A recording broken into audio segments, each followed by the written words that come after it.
Ensonga z'omubaka wa Bugangaizi County mu lukiiko Luganga olukulu Onesimus Twinamasiko zandibanga sizaakugwa kati oluvannyuma lwa bannakyewa okuvaayo ne basaba Paalamenti emubonereze olw'okuwagira ebikolwa eby'okutulugunya abakyala mu maka.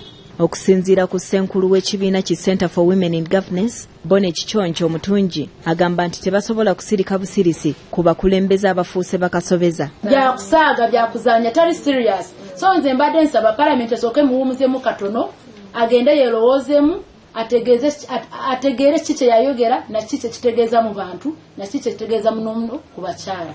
Abakyala ebitundu 56 mu Uganda be batuusibwako okutulugunyizibwa nga wano basabye gavumenti okuteekawo omutemwa gw'ensimbi mu mbalirira y'eggwanga ogweyawudde ogw'okulwanyisa nga kino. Bajeti ey'ekikula ya minisitule y'ekikula ky'abantu tulabye nti bataddewo bajeti naye akatundu kamu ku buli 100 kokka ke kaweebwa department ekwasisa ku butabanguko.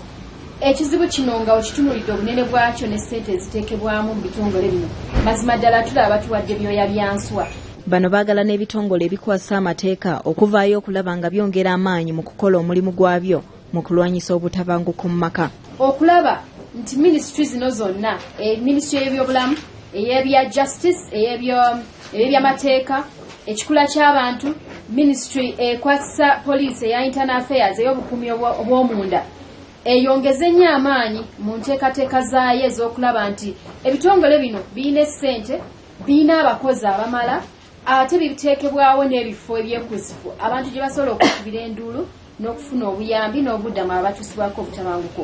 Ebyo ng'obitadde ku bbali, gavumenti ezze esuubiza abakyala ebintu eby'enjawulo omuli okuwa abawala ebiwero ebyeyambisibwa mu nsonga, okukuuma eddembe ly'abawala n'abakyala, okutereeza ebyobulamu naddala mu bakyala abazaala n'abaana kyokka nga tennaba kubituukiriza. Wano bannakyewa we basabidde gavumenti okutuukiriza ebyo byonna byezze ng'esuubiza abakyala. Rachel Nakanwagi, BBS Telefina.